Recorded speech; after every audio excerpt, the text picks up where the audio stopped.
One thing, though, I absolutely loved about this movie and made it very different from others is I really like the conversation, the intimate scene of him talking with his wife in bed about how if this is a movie, he would be the villain and stuff. In the story, I would be the evil white American husband standing in the way of destiny. Shut up.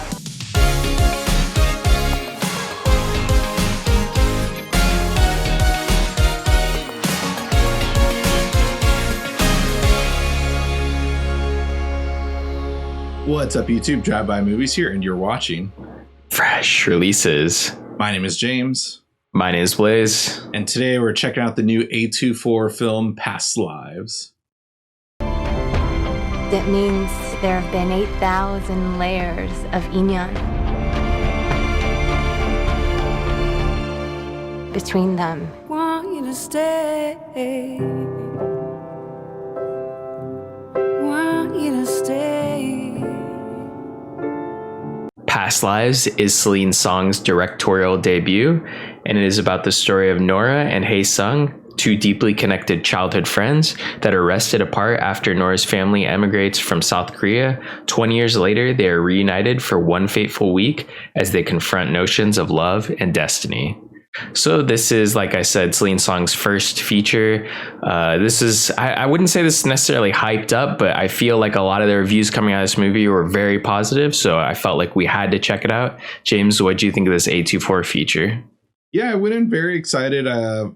My Letterboxd account is like following a lot of people, and pretty much everyone I follow has seen this movie and has hyped it up as the 5-star movie of the summer, as one to look out for, as one of the best pictures of the year. And I absolutely love this movie. It's beautiful, but it's not the best movie of the year. I don't want to like sound downplay, but I just got to give my honest opinion, I guess, for critics, I guess you could say we are. But I just say overall, it's very reminiscent of a lot of other movies out there. And this movie is really good and just as good as some of the classics, but nothing really about it spoke to me as like an original story. But the way it conveys and the performances by its actors is like keeps it strong enough to still stand out just enough. It is a fantastic movie, just not the best of the year, I'd say. I like the term film fanatic. I think that's the one I'm going to go with.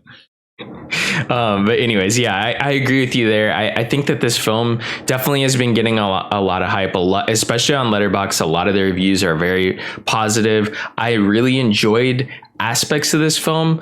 Overall, it feels very familiar for me. I do like the film. I couldn't, rate it anything lower than a 3.5, obviously. But for me, it teeters on that line of like, I wish there was maybe a 0.75 here. This would be a 3.75 easy for me. I felt like 3.5 was honestly a little too low, but I couldn't just give it that four star because there were a lot of things about this movie that I felt like I felt like we're more familiar. It did feel very similar to like a Richard Linklater's film, especially talking about, the Before trilogy, which I know a lot of film enthusiasts really love those movies. I think both of us love that trilogy.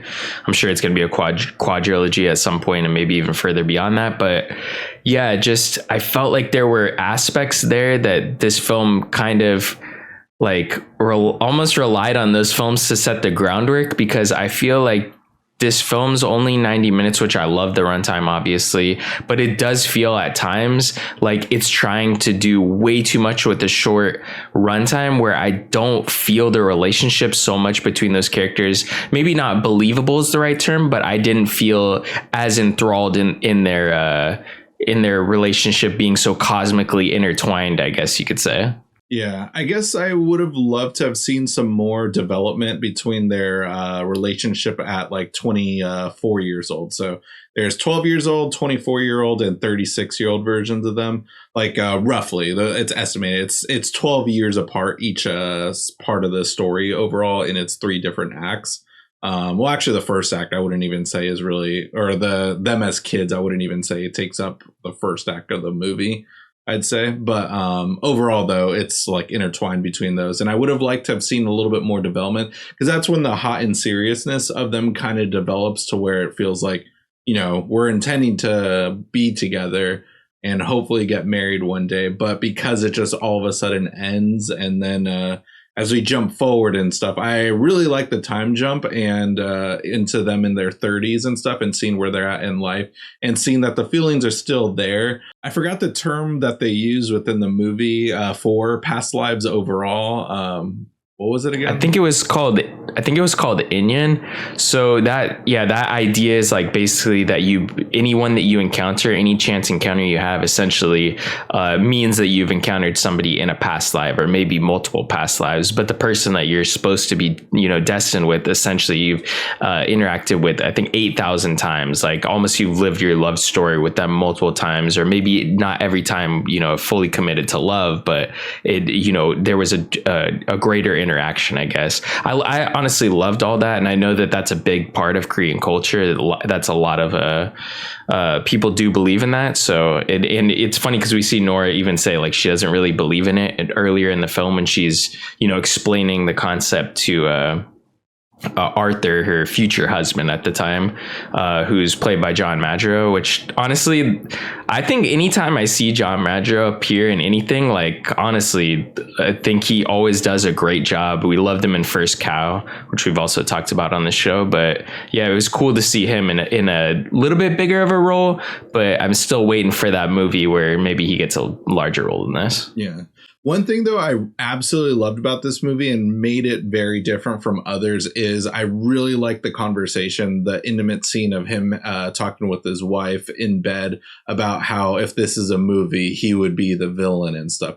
I really like that this movie does not paint him as a villain whatsoever. He's just the guy who fell in love with her. Never knew about this, young first love that his wife had. But, she brought him up and like, of course, like, he's a little nervous meeting him and stuff, but he's not played out to be the guy in the way. He's just, he kind of represents just like those obstacles in life that, those different roadblocks are different, like, not roadblocks, I guess, but just different pathways that like we take and stuff. And like, I just like that overall, he's not in the way, and the movie doesn't portray him as an overall villain. He doesn't do anything evil. Like they bring up that they argue and stuff, but what couple doesn't on this planet and stuff? It's just, it's just how time worked and how everything worked out for them overall. Do you see Jung-hae as more of a villain then, in a way? Like, it's like, I'm not saying that there needs to be a villain in this movie or anything, but like your thoughts and feelings on Jung-hae is like, he kind of, for me at least, I'll just cut in, I guess. Like I did feel like in a way there was times where I'm like, just did not like the way that he was approaching it, like constantly having conversations with her in front of the husband, especially at the bar. Like the bar is kind of like a little on edge for me, where I'm like, dude, this guy is just being like way too, I know he thinks he only has one shot, but even you see in previous parts of the film, even he's like, oh, she's married. But then it's like almost when he's thrust upon in this circumstance, he almost is just kind of being super disrespectful. I feel like, I don't know, but yeah, I do feel like this was a film where you have to you're gonna come in it not like it's a blank slate, but you're gonna bring in your thoughts and feel. I mean, every film is like that. You're gonna bring in your thoughts and life experience into a film, and it's gonna have an impact on how you see the film story unravel. But I do feel like this film, more so than some others, where maybe you like this film better because of your life experiences, or maybe there's some life experiences that characters rub you the wrong way in this film. I definitely felt like that was at least the story for me with the character like Jung-hae in this film. No, that's a great point. Like, yeah, I don't necessarily see him as a villain, but anyone, put yourselves in the shoes of either character of Arthur or Nora, though, and you would see him kind of as like a problem and not necessarily a homewrecker. He never like actually makes the move, but he theoretically like puts the idea in their heads, just like, well, if things worked out this way, or if we were in another life and stuff. Again, that's part of the premise of the movie and stuff. Like a casual movie going audience, they're going to want them to be together. Of course, I wanted them to be together. I got super close to tearing, especially during the college sequences, I guess. I just wanted to see more from that, just because that was like the whole thing where he never forgot. And she was the one who got away out of those college years. He just never stopped thinking about her as a friend, as a kid. But I just overall, though, I just feel like overall his intentions are maybe innocent, but at the end of the day, if you put yourself in their shoes, like you would be like, the hell's this guy's problem, kind of. Yeah. Well, you would also just be like, he's kind of shifty at some times where he's like, oh, I was on vacation, but it's like, no, bro, you literally came, like, even though you knew, not like it was necessarily a bad idea, but oh, I have good intentions, I'll just see her. But then it's like starts kind of shifting once, oh, I'm actually like, do have feelings for this person still. It's the story of the great white buffalo. We all know it, but it just, there was times where I'm like, oh, come on, like, I don't know. Maybe that's just me. I definitely sided, obviously. And I think the film does at times let you side with, not the typical movie, oh, this is the movie love story, because it lets you know that there is still this love story in the background. And Nora even approaches it many times like, no, I'm married, I'm in love. Like, so I did like that this film had such an adult approach to a story, we've seen in movies before, like the one that got away. I thought that, yeah, overall it was very enjoyable. But for me, it does feel like it was almost at times, I'm not saying like unbelievable or not believable, but I did wish we had more or maybe even better written scenes for some of these characters where we really did feel, a certain way about them, or feel more that their love story was really, cosmically intertwined, or, this Indian was almost more believable. But maybe that's just the aspect, or that's just what Celine Song wanted you to almost take away from it yourself, which I have to appreciate.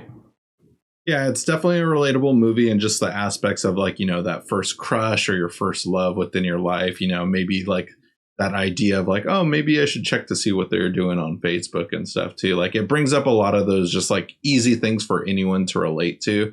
And yeah, like it's a movie I really appreciated. Some stuff I would have like, this is a movie I wouldn't have minded being a little extra 10 minutes longer or anything like that, because it does float by and it's very nicely told and unwrapped. And the final shot of the movie too really got to me as well. Just because, like, not that it is what I wanted overall at the end of the movie, without spoiling it, but just like it's still like both like kind of like, sad and depressing too for certain parties as well. But yeah, it's a solid debut by this director, Celine Song.